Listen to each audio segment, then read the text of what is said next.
बिस्मिल्लाहिर्रहमानिर्रहीम, अस्सलाम वालेकुम। मैं हूं आपकी होस्ट सना हारून और आप देख रहे हैं प्रोग्राम जीतेगा पाकिस्तान PSL सीजन 10 2025। जनाब, कल हमें एक और फाइनलिस्ट हमारे सामने आ गया। कल का मैच जो लाहौर कलंदर्स और इस्लामाबाद यूनाइटेड के दरमियान हुआ था, बड़ा कॉम्प्रहेंसिव क्रिकेट हमें देखने को मिली लाहौर कलंदर्स की जानिब से। जबकि लाहौर कलंदर्स के बारे में ये कहा जाता रहा है कि चले तो चांद तक और ना चले तो शाम तक, क्योंकि वो या तो बिल्कुल जीरो लेवल पे रहते हैं, प्ले ऑफ में नहीं आते, लेकिन अगर प्ले ऑफ में आते हैं तो वो फाइनल्स तक पहुंचते हैं। तो बड़ी ज़बरदस्त क्रिकेट देखने को मिली कल। और लेकिन अगर हम इस्लामाबाद यूनाइटेड की बात करें तो बड़ी मायूस कुन जो है वो इस्लामाबाद की परफॉर्मेंस रही कल। इस हवाले से ये बात करेंगे। और जो कि कल होने जा रहा है फाइनल क्वेटा ग्लैडिएटर्स और लाहौर कलंदर्स के बारे में, तो किसकी क्या राय है, कौन सी टीम जीतने वाली है, और आप लोग भी हमें अपनी राय से आगाह कीजिएगा। प्रोग्राम के सिलसिले को मजीद आगे बढ़ाएंगे और मैं अपने गेस्ट का आप लोगों से इंट्रोडक्शन करा दूं। मेरे राइट साइड पे बैठे हैं फराज अकबर शाहीन साहब, जो कि क्रिकेट एनालिस्ट हैं और एंकर पर्सन भी हैं। सर अस्सलाम वालेकुम, आपको वेलकम कहेंगे शो में। वालेकुम सलाम, कैसी हैं सना आप? अल्लाह का शुक्र, मैं ठीक हूँ सर। अच्छा, मेरे लेफ्ट बैठे हैं सैयद राफिज सफदर, जो कि फर्स्ट क्लास क्रिकेटर हैं। आप PIA की जानिब से भी क्रिकेट खेल चुके हैं, फर्स्ट क्लास क्रिकेट खेल चुके हैं। सर अस्सलाम वालेकुम और वेलकम कहेंगे आपको स्टूडियोज में। और टेलीफोन लाइन पर USA से मुझे साजिद खान ने ज्वाइन किया। अस्सलाम वालेकुम साजिद भाई, कैसे हैं आप? आपको भी वेलकम कहेंगे शो में। बहुत शुक्रिया सना, आपको, राफिज भाई को और शाह साहब को अस्सलाम वालेकुम। वालेकुम अस्सलाम। साजिद भाई, आपसे शुरू कर लेते हैं। जैसे कि लाहौर कलंदर के लिए ये एक सवाल रहता है कि अभी मैंने अपने इंट्रो में भी कहा कि प्ले ऑफ में होंगे भी या नहीं होंगे कुछ पता नहीं होता, लेकिन चौथे नंबर पे टीम थी, लेकिन प्ले ऑफ में और फाइनल तक रसाई हासिल कर ली है और 95 रन से शिकस्त दी कल इस्लामाबाद यूनाइटेड को। कल की जो परफॉर्मेंस थी इस्लामाबाद यूनाइटेड की, क्या कहेंगे आप, क्या कमेंट करेंगे? क्योंकि बड़ी मायूसकुन परफॉर्मेंस देखने को मिली। और अगर हम बात करें जैसे कि शादाब खान की बात कर रहे हैं, सलमान अली आगा ने 33 रन स्कोर किए, शादाब खान ने 26 रन स्कोर किए, ठीक है। इसके अलावा कोई भी प्लेयर उनका डबल फिगर में स्कोर नहीं कर सका। क्या वजह थी? बहुत शुक्रिया Sana. Channel 5, metro news channel, play channel, Pakistan की पहली दफा 3 चैनल ने मिलकर पाकिस्तान सुपर लीग 10वें एडिशन का आगाज किया।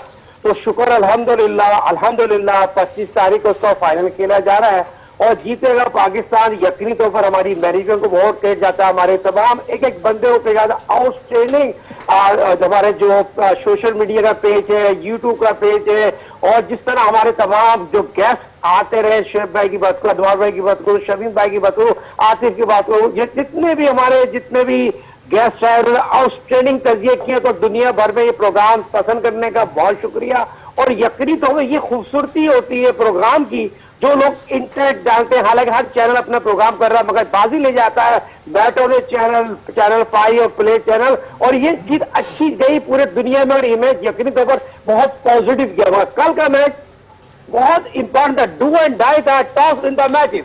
लाहौर कलंदर इस्लामाबाद के दरमियान टॉस जीते पाकिस्तान के साबिक कप्तान और शहनशाह आफरीदी, उसने टॉस जीत के बैटिंग करने का जो फैसला किया है ना, वो आउटस्टैंडिंग फैसला था। पिच यकीनी तौर पर बैटिंग पैराडाइज थी और गर्मी इतनी थी, मैं बयान नहीं कर सकता। गर्मी में कारकर्दगी बेहतर करना आउटस्टैंडिंग क्रेडिट जाता है पाकिस्तान के तमाम पाकिस्तान सुपर लीग में जो लड़के खेल रहे हैं उनको मैं क्रेडिट दूंगा। मगर इनपुट डाला है उनके जितने भी प्लेयरों ने, खास परेरा जो ओवरसीज प्लेयर थे श्रीलंका के, आउटस्टैंडिंग इनिंग खेली और जिस तरह उनके ओपनर ने 50 रन बनाए, आउटस्टैंडिंग इनिंग खेली। तो ये चीज भी बताना जरूरी था। मगर एक चीज और सना और राफे और शाह साहब, ये ग्रुप बंदी नजर आ रही है। इस्लामाबाद जो हारी है मैच, जो हेड कोच है उन्होंने अपना ग्रुप शो कर दिया पाकिस्तान के इसी प्लेटफॉर्म पे।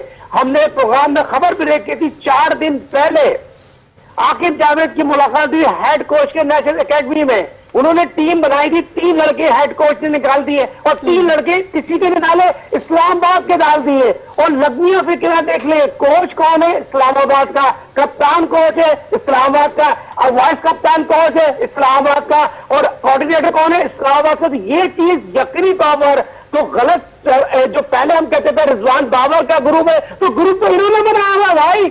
ग्रुप तो इन्होंने बनाया है। खुर्शीद शाह जो यकीनी तौर पर आउटस्टैंडिंग है, वो भी टीमिंग कर सकता है। फिर आपके हेड कोच ने कैसे कह दिया है बस इसको जो है विकेट कीपिंग कराऊंगा, मैन विकेट कीपर इसको इन्होंने रख लिया। कैसे कर सकते हैं ये विकेट कीपिंग जब ये लाहौर कलंदर से समंदर में छोड़ दे, उसके बाद ये इन्होंने इस तरह की कारकर्दगी दिखाई। मगर मैं कल फिर आपको एक बात कहूंगा, ऑल क्रेडिट जाता है पाकिस्तान के साबिक कप्तान जिसने आउटस्टैंडिंग बॉलिंग की है, फ्रंट से लीड किया। जैसे कि इस प्लेटफॉर्म पे मैंने कहा था डंके की चोट पे लाहौर के अंदर जीतेगी और लाहौर के अंदर जीती, मगर फ्रंट से लीड की है। शहनशाह अफरीदी ने आउटस्टैंडिंग बॉलिंग की है, अच्छे बॉलरों को चेंज किया। तो ये वाज़ेह फर्क था। इस्लामाबाद जैल होके खेली और इस्लामाबाद जैल होके नहीं खेली, लाहौर जैल होके खेली है। लेकिन बंदे की अगर तारीफ की जाए तो टीम एफर्ट थी, उनकी मैनेजमेंट तो बहुत मुबारक हो, मगर इस्लामाबाद क्रिकेट ने टीम में उस तरह कारकर्दगी नहीं दिखाई जिसकी हमें जरूरत थी। और पाकिस्तान सुपर लीग 10वें एडिशन में इस्लामाबाद जो बहुत ही मायूसकुन कारकर्दगी है और पाकिस्तान के हेड कोच अपना मजाक खुद बना रहे हैं। यकीनी तौर पर पावर तो इन्होंने शो कर दिया है। पर आप मुझे बताइए, आपके जज ने तो मना कर दिया है। मैं आपको जो आप चाह रहे थे जो मैनेजमेंट लेके आऊंगा, जो फील्डिंग कोच लेके आऊंगा, बैटिंग कोच लेके आऊंगा, तो यकीनी तौर पर सारा जो कुछ कर रहे हैं वो आपकी इजाजत कर रहे हैं। क्या अजहर महमूद हो, क्या मोहम्मद यूसुफ हो, क्या शाहिद अनवर हो, क्या अब्दुल रज़ाक हो, पाकिस्तान सुपर लीग में के बाद पाकिस्तान की मैनेजमेंट जो है ना वो यकीनी तौर पर डिसाइड करेगी। बिल्कुल आप सही कह रहे हैं। अच्छा, यही इस्लामाबाद की परफॉर्मेंस को लेकर मैं आतिफ आपकी जानिब आना चाहूँगा। आप हमें जो आतिफ मकबूल ने हमें ज्वाइन किया स्टूडियोज़ में, सर आपको भी वेलकम कहेंगे स्टूडियोज़ में। बहुत शुक्रिया आपका। आतिफ ये बताइए कि कुछ बातें आ रही हैं, कुछ खबरें आ रही हैं कानों तक, इस्लामाबाद यूनाइटेड में all is not going well, there is going something wrong.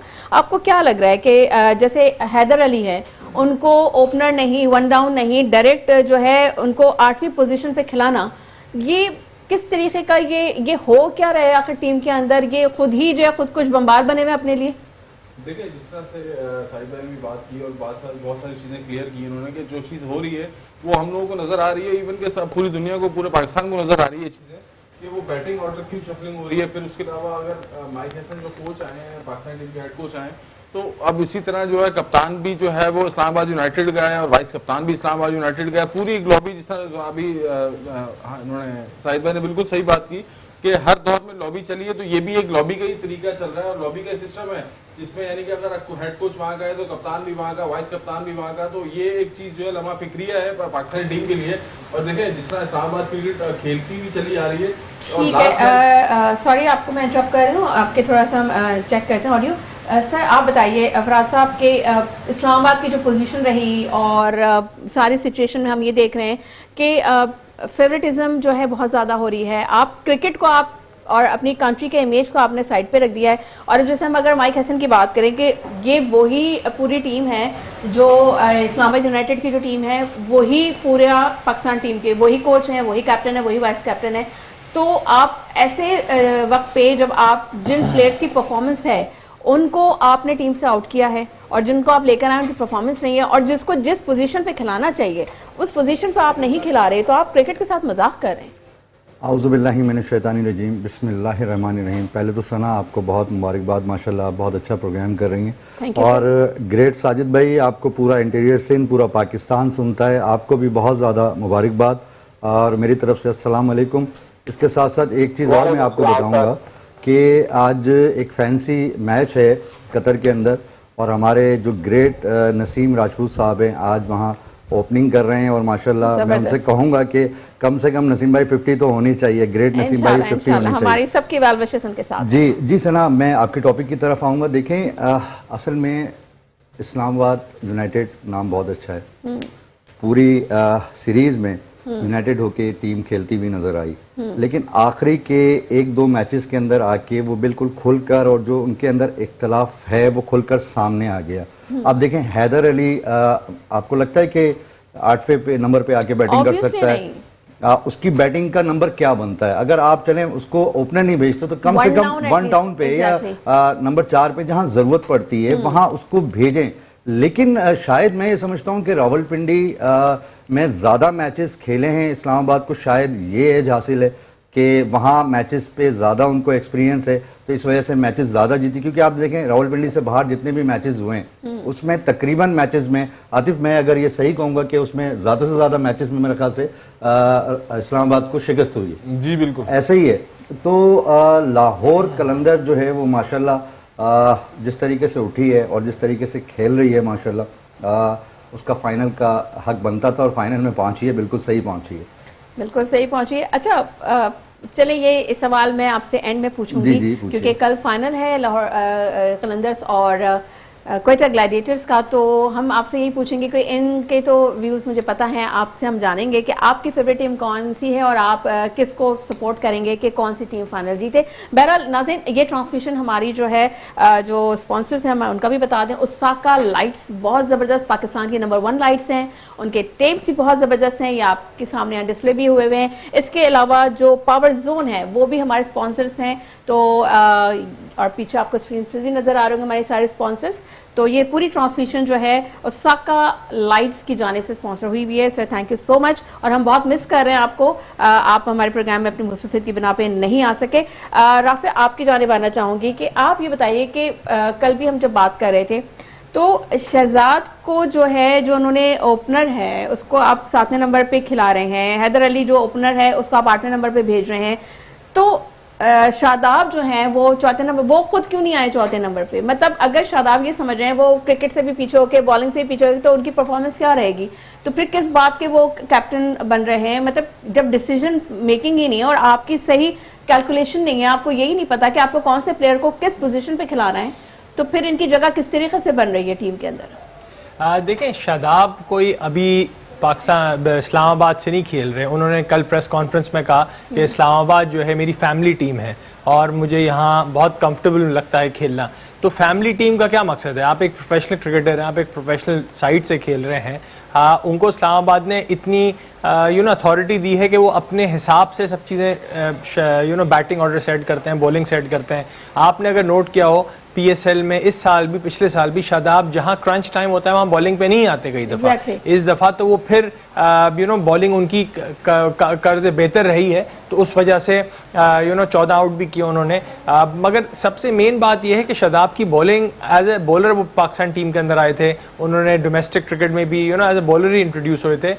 Shadab का सबसे बड़ा एक फ्लॉ है, मैं रिसेंटली उनकी स्लो मोशन में वीडियोज़ को वॉच कर रहा था जो नेशनल T20 जब हो रहा था ख़ास तौर पे, तो ये लेग स्पिनर है। अब लेग स्पिनर का ख़ास तौर पे अगर रिस्ट कोलैप्स करना शुरू कर जाए तो बॉल ना शॉर्ट गिरना शुरू हो जाता है। तो ये बॉल आगे पुश फॉरवर्ड नहीं कर रहे, ये बॉल को जो है ये रिस्ट इनका कलाई गिरना शुरू हो जाती है, कोई बचने की कोशिश करते हैं। तो ये एक ऐसा एस्पेक्ट है, जब तक इसके ऊपर इनको कमांड नहीं आएगा या अपनी गलती को फिक्स नहीं करेंगे, ये इनकी लेंथ बॉलिंग की जो है वो नहीं होगी, और बॉलर को जब तक लेंथ पे कमांड ना हो उसको कॉन्फिडेंस नहीं आता। तो पहली बात तो ये है, तो शादाब को ओनरशिप ले, बात ही इतने बड़े बड़े कोचेस के साथ है, मगर बायो मैकेनिक्स इन लोगों के कहीं ना कहीं ऐसे फ्लॉज होते हैं जिनको ये पकड़ नहीं पा रहे होते। दूसरी जगह ये है, शादाब जब से बॉलिंग में फेल होना शुरू हुए थे आज से 3 साल पहले, जब से उन्होंने बैटिंग में इस्लामाबाद की तरफ से वो टॉप ऑर्डर में आना शुरू कर दिया था, और ताकि कहीं ना कहीं वो चिप इन करके अपनी जगह पक्की रखें, और यही किया। वो बॉलिंग ऑलराउंडर से अब वो बैटिंग ऑलराउंडर बनने की कोशिश करते रहे। शादाब ने पाकिस्तान टीम में भी वाइस कप्तानी की जगह किस तरह हासिल की, ये हम सबको पता है। पाकिस्तान क्रिकेट के अंदर एक लॉबी का जो सिलसिला है ये बहुत ही तवील और बहुत ही ख़तरनाक सा है, बिकॉज कई मेरिट पे लड़के जो हैं, ख़ास तौर पे आप इस बार मेहरान मुमताज़ हैं, आपके यासिर अरफात हैं, सुफियान मुकीम हैं, और इस तरह फैसल अकरम है, ऐसे ही बहुत लड़के हैं जो कि अपकमिंग टैलेंट था, जो कि पाकिस्तान के डिफरेंट क्रिकेट के अंदर परफॉर्म करते आ रहे हैं, मतलब डोमेस्टिक क्रिकेट के अंदर अलग अलग जगहों पे, मगर आप इन लड़कों को तरजीह नहीं देते। सुफियान मुकीम ने कल ट्वीट किया जब टीम अनाउंस हुई कि अल्लाह सब्र करने वालों के साथ है। तो बात यह है कि आप प्लेयर्स को अब न्यूजीलैंड पे जो पाकिस्तान की भी सीरीज़ रिसेंटली हुई थी, एक एंड पे सुफियान मुकीम बॉलिंग कर रहे थे, एक एंड से शादाब कर रहे थे। सुफियान मुकीम ने 3 ओवर के अंदर 3 आउट किए, वहाँ शादाब और 8-10 रन दिए थे, वहीं शादाब ने 30 रन खाए 2 ओवर के अंदर। तो क्या होता है, जब सीनियर प्लेयर्स को अगर इस तरह यही चीज इमाद वसीम ने की थी उमर खान के साथ, जो लेफ्ट आर्म स्पिनर थे कराची के। आज से 4 साल पहले उन्होंने AB डिविलियर्स को 4-5 साल पहले आउट किया। जितने बड़े बड़े शेन वॉटसन हो गए, इन सबको उन्होंने विकेट्स ली। उनको इमाद वसीम और ये दोनों कराची से लेफ्ट आर्म स्पिनर खेल रहे थे। इमाद वसीम कप्तान थे, इन्होंने उमर खान को अगले साल बेंच कराया और उसके अगले साल आउट कर दिया टीम से। उमर खान का भी रिसेंटली स्टेटमेंट आया था कि मैं जितना ही अच्छा कर लेता, मगर जब तक आपकी लॉबी ना हो आपको चांसेस नहीं दिए जाते। तो ये सिलसिला ऊपर क्रिकेट बोर्ड से फिक्स होगा। प्रॉब्लम क्या है कि पाकिस्तान क्रिकेट के अंदर प्लेयर पावर ज्यादा है, इंडियन क्रिकेट के अंदर बोर्ड की पावर ज्यादा है। Exactly. जब तक प्लेयर पावर को नीचे नहीं लाया जाएगा, उसके साथ PR एजेंसीज हैं, उसके साथ जो स्पॉन्सरशिप्स लेके आते हैं, प्लेयर के एडवर्टाइजमेंट्स लेके आते हैं, ये एक मामला नहीं है, ये पूरी कड़ी है और ये ओवरनाइट चेंज नहीं होगा, मगर इसके ऊपर बहुत जरूरी है कंट्रोल किया जाए। बिल्कुल। अच्छा आतिफ, आपसे मैं बात करेंगे कि जैसा कि अभी राफी ने भी कहा, हम इमाद वसीम की बात कर रहे हैं, ठीक है, तो इमाद वसीम को उन्होंने 5वें नंबर पे भेजा और खुद 6ठे नंबर पे आए। मतलब जो देखने वाले हैं उनको भी समझ में नहीं आया होगा कि ये हो क्या रहा है। और जैसा आपने कहा प्लेयर पावर की बात है, तो ये हम बोलते आ रहे हैं कि पिछले 4 साल से जो है ये पावर प्लेयर बनते जा रहे हैं और ये सारी सिचुएशन अब हम देख रहे हैं कि जो इस्लामाबाद यूनाइटेड है वो इसी चीज का शिकार होती जा रही है। देखें, जिस तरह से भी राफे ने बात की कि ये प्लेयर पावर जो है, ये मैं आपके सामने कल भी इस प्रोग्राम में कह कर गया था कि जितना हमारा बोर्ड वीक है इसकी वजह से ये हमारे प्रॉब्लम क्रिएट हो रहे हैं। अगर हमारा बोर्ड स्ट्रांग होता तो शायद हमें ये टेंशन या ये प्रॉब्लम्स देखने को ना मिलती।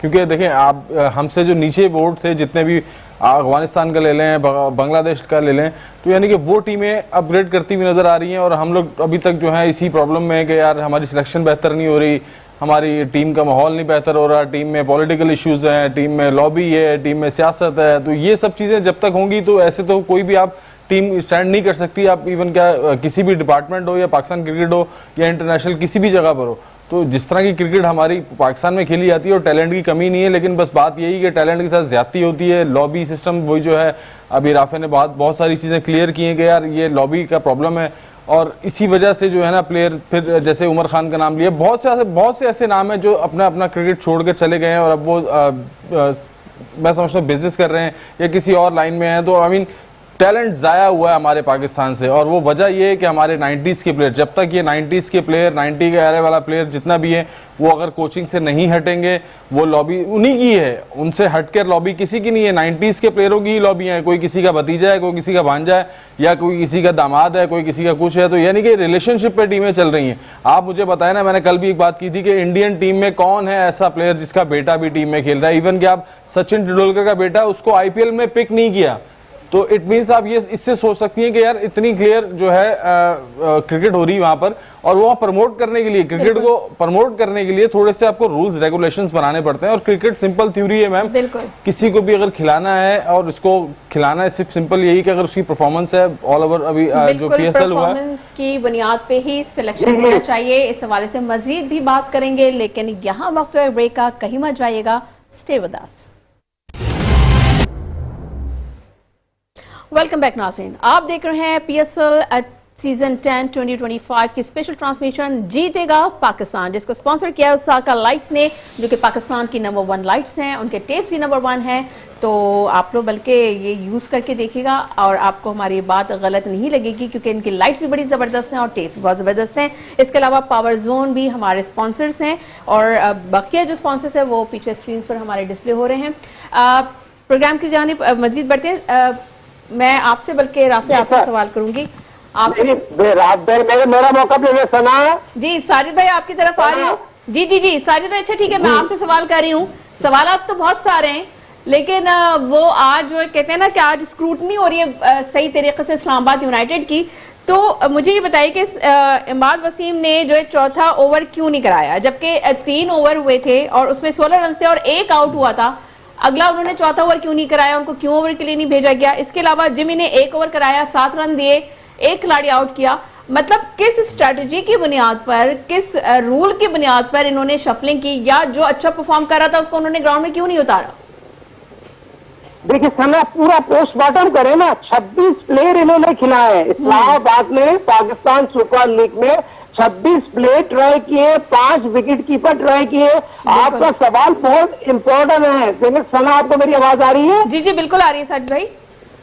26 प्ले ट्राई करती है, एक एक मैच में 5 प्ले ट्राई करते हैं, 5 विकेट कीपर ट्राई करती है। इस्लामाबाद तो यकीनी तौर पर ऑफ कलर हो गई। बहुत इंपॉर्टेंट है, चौथा ओवर क्यों नहीं किया? मैंने तो अभी कप्तान और फॉर लीडिंग शदाब के काम है ना। फिर पाकिस्तान के कप्तान सलमान अली आगा मौजूद है, फिर पाकिस्तान के स्टार ऑलराउंडर बनने वाले नसीम चाहला मौजूद है, जो पूरी लॉबी को चला रहे हैं, जो मेरिट में टीम में सिलेक्टिव है, उनकी कारकर्दगी। सवाल ये पैदा होता है, बहुत बड़ी ज्यादती है लॉबी के तहत जो क्रिकेट खेली जाती है ना, उसका नतीजा बिल्कुल यही होता है। और ये बताना हमारा काम है। हमारा काम इसलिए हम एनालिस्ट है, टॉप एनालिस्ट है, top coach, world class player को उसके बताने का मकसद ये है, ये चीज होगी तो आपकी टीम कारकर्दगी होगी। 5 मैच आप जीतते हैं और आउटस्टैंडिंग इनपुट डालते हैं, उसके बाद इस समय मैच हारते हैं तो लग्बिया फिक्री है पाकिस्तान सुपर लीग है। मगर इस्लामाबाद यकीनी तौर पर ऑफ हो गई। अब हम कल आते हैं, देखिए कल बहुत बड़ा सेटबैक हो गया। फाइनल खेलने जा रहे हैं कोयटा वर्सेस लाहौर, और कोयटा का जो हसन नवाज लड़का, जो इनफॉर्म लड़का था, जिसने कोयटा को 4 मैचों में 3 मैन ऑफ द मैच हुआ है, वो अनफिट हो गया तो लग्बिया फिक्री है। मगर बात वही है, जीतेगा पाकिस्तान, कोयटा वर्सेस लाहौर। और मैं आपके इस प्रोग्राम में बहुत इंपॉर्टेंट बात करने जा रहा हूं। पाकिस्तान क्रिकेट बोर्ड को चाहिए 92 के प्लेयर को बनाए, 2009 के प्लेयर को बनाए, ऐसे चैंपियंस ट्रॉफी जीते उनके प्लेयर को बनाए। पाकिस्तान के जितने भी खिलाड़ी हैं, ये जस्टिस हमने पेश करना है पाकिस्तान सुपर लीग के फाइनल में। तमाम फ्रेंचाइज के मालिकान मौजूद होने चाहिए, और सदर पाकिस्तान, वजीर आजम और पाक फौज के यकीनी तौर पर आर्मी चीफ साहब ने जिस तरह पाक फौज ने पाकिस्तान सुपर लीग कामयाब बनाया, जिस तरह हमारी अवाम ने कामयाब बनाया, मैं रिक्वेस्ट करूंगा पाकिस्तान के खिलाड़ियों से ग्राउंड में आइए और पाकिस्तान सुपर लीग को कामयाब है। ये वक्त है जोड़ने का, जुड़ने का। देखिए पाकिस्तान में कितने मौके ऐसे आए, पाकिस्तान में 5 कप्तान कमेंट्री कर रहे हैं, उनको ग्राउंड में लाइए, उनको पाकिस्तान का फ्लैग दीजिए, और दुश्मन मुल्क यकीनी तौर पर भूखी खा जाएगा, उनको भूखी खानी पड़ेगी। और ये एक होने का वक्त है, और एक कब होंगे? जब ग्राउंड में लग होगा पाकिस्तान। कल लाहौर जीते या कोयटा जीते, जीतेगा पाकिस्तान। जो हमारे जो ऑनर है आमिर वसूल शेख साहब, खालिद राय साहब ने जो नाम रखे ना, इससे बड़ी कोई जीत नहीं है। बिल्कुल सही कह रहे हैं आप। टीम कोई भी जीते तो जीतेगा तो पाकिस्तान, क्योंकि सारे शहर हमारे हैं और ये सब पाकिस्तान के ही सारी टीमें हमारे प्लेयर्स हैं। लेकिन बहरहाल कोई एक फेवरेट टीम होती है, और जिसने मेहनत की बेसिकली वो फाइनल तक उसने रसाई हासिल की। रफ़ा, आपकी जानिब आना चाहूँगी। मुझे ये बताइए कि जो भी ये सारी सिचुएशन हम बात कर रहे हैं, इस्लामाबाद की बात कर रहे हैं, उसकी परफॉर्मेंस की बात करें, मतलब नॉकआउट मैचेस के अंदर इतने तजुर्बात करने की, मतलब ये वक्त था एक्सपीरियंस करने का? देखिए लैक ऑफ प्लानिंग लगती है, जबकि अगर पाकिस्तान टीम के जो कोच अपॉइंट हुए हैं माइक हैसन, अगर वो कोच हैं आपके, तो ऐसा होना नहीं चाहिए। ये कुछ क्लैरिटी नहीं मिल रही, बिकॉज बात ये कि आप इमाद वसीम जैसे आपके पक्के स्पिनर हैं, अगर वो कंटेन कर रहे हैं और उन्होंने 16 रन दिए 3 ओवर में, तो उनसे पूरे स्पेल कराना चाहिए था। उसके बाद आपने उनकी बात की, नीशिम की मेरे ख्याल से बात की, जमी नीशिम की, उन्होंने भी एक ही ओवर किया। तो या वो एक ही ओवर किया, 7 रन दिए, खिलाड़ी आउट किया, तो उनको दोबारा चांस देना चाहिए। कप्तान पैनिक कर रहा था प्रॉब्ली, और वो ज्यादा चेंजेस कई दफा विकेट्स लेने के लिए करते हैं कि किसी तरह ब्रेक थ्रू आ जाए, किसी तरह मोमेंटम दूसरी टीम का आप खराब कर दें।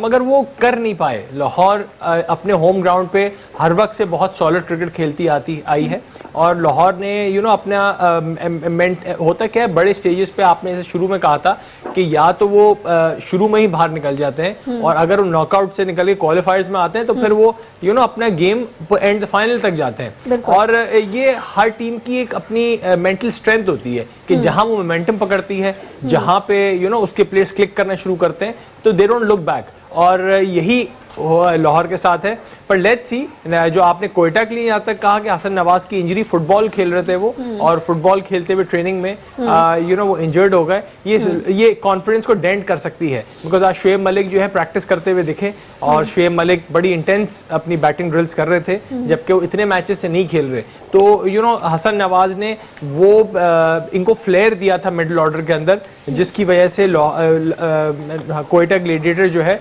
एक लंबा टारगेट चेज चेज भी कर पा रहा था या सेट कर रहे, दोनों तरीके से 3 मैन ऑफ द मैच थे उनके। तो हसन नवाज की कमी अगर वो नहीं खेलते वाकई ही महसूस होगी, जबकि हसन नवाज एक्चुअली एक एज एन ओपनर खेलते आए हैं। ये कोयटा का इनिशिएटिव था कि उनको मौका दिया डाउन दी ऑर्डर चौथे पांचवें नंबर पे, जहां आके उन्होंने अपने आप को प्रूव करने का उनको मौका मिला। कुछ वो नए बॉल के ऊपर बहुत स्ट्रगल कर रहे थे। इवन न्यूजीलैंड में उन्होंने खाली 1 100 किया, जिसमें भी अल्लाह ने उनकी बहुत मदद की थी, मगर उसके अलावा उनके ऑलमोस्ट 1 रन या 2 डक थे उसके अलावा। तो डिफिकल्ट मैच होगा। लाहौर का पड़ला भारी होगा बिकॉज उनका मोमेंटम अच्छा है, कोयटा का मोमेंटम अच्छा चलता है, मगर इंजरी उनकी सिचुएशन हैम्पर करेगी। ओके, इंजरी जो है वो ट्रबल करेगी। अच्छा फराज भाई, ये बताइए कि लाहौर और इस्लामाबाद की तो हम बात कर रहे हैं, लेकिन थोड़ा सा पीछे चलते हैं कि लाहौर और जब कराची का मैच हुआ है, कराची किंग्स का, तो कराची को लाहौर ने हराया, तो ऐसा नहीं है कि लाहौर ने बहुत अच्छा खेला था, उस दिन कराची ने भी बहुत बुरा खेला। जी हाँ, बिल्कुल सना, आप सही कह रही हैं। मेरे ख्याल से कराची एक ही दफ़ा PSL का फाइनल जीता है, वो भी कप्तान बाबर आजम थे। उसके बाद कराची की पोजीशन जो है वो काफ़ी PSL के जो 10वां एडिशन है ये, तो इसमें 2-3 दफ़ा ही ऐसा हुआ कि कराची जो है वो सेमीफाइनल तक या जो है वो फाइनल तक पहुंचा है। बिल्कुल ऐसे ही। कराची की परफॉर्मेंस इतनी बुरी नहीं रही जितनी मुल्तान सुल्तान की रही, क्योंकि देखें वहाँ भी कप्तान जो है वो रिजवान थे और बाबर जो है वो दूसरी टीम को लीड कर रहे थे। हमारे दोनों जो कप्तान थे वो इस वक्त जो है वो PSL से आउट हो गए हैं, और मैं ये समझता हूँ कि शायद T20 में भी अब उनकी शायद जगह ना बने, क्योंकि मैं माजरत चाहता हूँ रिजवान के चाहने वालों से कि क्योंकि हवाओं तक आवाज़ पहुंच जाती है वहां तक, लेकिन जी जी मैं रिजवान की एवरेज देखा था, एक सबसे ज्यादा एवरेज है PSL 10 के अंदर 51 की एवरेज है उनकी, और वो 378 रन उन्होंने किए हैं, 100 किया है 250 के साथ। तो ये मैं आपको आपसे ही काउंटर क्वेश्चन है कि अगर एक प्लेयर पूरे आपकी लीग में सबसे टॉप एवरेज पे खेल रहा हो, फ्लॉज अपनी जगह, मगर जिस नंबर पे वो खेल रहे हो अगर वहां पे वो कामयाब हो रहे हैं तो उनको रिप्लेस करना भी तो उनके साथ जाती है। राफी आप बिल्कुल सही कह रहे हैं। देखिए हम अगर अदर कंट्रीज की क्रिकेट देखते हैं तो उसमें स्ट्राइक रेट को जो है वो बैट्समैन सबसे पहले देखता है। जी साजिद भाई, राफी भाई देखिए बहुत इंपॉर्टेंट मौजूद है। आसिफ भाई, राफी भाई, फराज भाई, सना, ये बहुत इंपॉर्टेंट मौजूद है। अगर रिजवान से बेहतर हो ना और सिलेक्शन क्लियर हो, आप मुझे बताइए साहब फरहान को भी कीपिंग की है, आप मुझे बताइए इससे बेहतर होता है, मैं इससे बड़ा मुखालिफ कौन होता है रिजवान का। मगर ये मेरिट का कत्ल हुआ रिजवान के साथ, ये आकिब जावेद ने खुला ज्यादती की है। ये प्लेटफॉर्म पाकिस्तान का टॉप खिलाड़ी जो एक्स क्रिकेटर है, अब राशिद अख्तर आपके सामने बैठा हुआ, PIE से खेलता रहा, सिर्फ टॉप कारकर्दगी दिखाई है। आज अगर एलिस बैठा हुआ है, आसिफ मकबूल, अगर हम लोग ये प्लेटफॉर्म के तवज्जो से अगर बात नहीं करेंगे तो बाहर वाला नहीं करेगा। यहाँ पर जुल्म हुआ, ज्यादती हुई है, रिजवान की जगह बनती है as a wicket keeper, opener पे ना जाए। इन दोनों से बेहतर है रिजवान, और रिजवान को यह मौका देना चाहिए था, मगर यही बात लाइकिन डिसलाइकिन लॉबी के साथ बाहर किया गया। नहीं तो बाहर किया जाता तो हम जरूर बात करते। बिल्कुल साजिद भाई आप सही कह रहे हैं, लेकिन स्ट्राइक रेट को बेहतर करने की जरूरत नहीं है रिजवान को। जी साजिद भाई, यहाँ पर स्ट्राइक रेट में बात अभी जब आएगी जब आपका बेहतर विकेट कीपर हो। आप मुझे बताइए जिस लड़के को आप मेन विकेट कीपर खिला रहे साहब फरहान, उसने तभी कीपिंग की, कल कोच ने अपना इनपुट डाल दिया ना। इन्होंने 3 लड़के बाहर किए, उन्होंने हारिस को डाला था। मेरे पास जो जरा हारिस को डाला, उसने क्या बोला, मैं नंबर 1 विकेट कीपर साहब फरहान को खिलाऊंगा। तो उन्होंने उन लोगों को उनसे बात नहीं मानी जो नेशनल क्रिकेट एकेडमी में जो चीफ सिलेक्टर थे, साबिक हेड कोच थे और सारा सिस्टम वो चला रहे। तो ये चीज पाकिस्तान के लिए अच्छी थोड़ी जा रहा है। ये बातें बाहर आ रही है, मीडिया में डिस्कस कर रही है, बातें करने की थोड़ी है। हमारे पास जब अच्छे लोग मौजूद है उससे काम लो। अभी वर्ल्ड कप सर पे खड़ा हुआ है, हम सलमान अली आगे की अपनी कारकर्दगी क्या है। आप पाकिस्तान का कप्तान बनाए इसको, शमशाद अफरीदी को स्टेट में। तो साजिद भाई आपको T20 का कप्तान जो है वो मुनासिब फखर जमान नहीं लगता कि फखर जमान पे ये जिम्मेदारी होनी चाहिए? देखिए फकर ने कप्तानी नहीं करते हुए अगर फकर कप्तानी करते हुए आ रहा था किसी फ्रेंचाइज ने पाकिस्तान से, तो हम बात करते हैं। अभी शाहिनशाह आफरीदी ने आउटस्टैंडिंग कप्तानी करी है और वो पाकिस्तान का कप्तान बन सकता है फ्रेड नान साहब के। दूसरा, मैं शाहिद आफरीदी साहब को बोलूंगा, आपने क्या बयान दिया था शाहिनशाह आफरीदी के लिए? आपने ये बात क्यों की, उसका टेम्पर क्यों जोड़ा? आपने ये बात नहीं करनी थी शाहिद आफरीदी साहब, और शाहिनशाह आफरीदी को ड्रॉप करे। शाहिनशाह आफरीदी को ड्रॉप करने वाला था, उसने आपको बताया, वो अपनी मेरिट पे वापस आया, अपनी कारकर्दगी दिखा के उसने सबको बोला, जिसने उनकी निशान देखी। तो खासतौर पर आप सुनते रहे, तो मैं आपको ये बात बताना चाह रहा हूँ, साजिद भाई बिल्कुल आप सही कह रहे हैं। साजिद भाई आप सॉरी खता कलामी की माजरत है, बिल्कुल सही कह रहे हैं। और शाहीन आफरीदी के ऊपर भी बात करेंगे क्योंकि कल के मैच में उनकी बड़ी आउटस्टैंडिंग परफॉर्मेंस थी। 3.1 ओवर उन्होंने खेला, सिर्फ 3 रन दिए, 3 विकेट्स ली, और ये उनके जो एग्रेसिव जो उन्होंने क्रिकेट खेली और जो एग्रेशन उन्होंने दिखाया, ये उन लोगों के लिए उनकी परफॉर्मेंस थी जिन्होंने उनको स्क्वाड में शामिल नहीं किया। इस पे बात करेंगे, लेकिन ब्रेक के बाद कहीं मत जाइएगा, स्टे विद अस।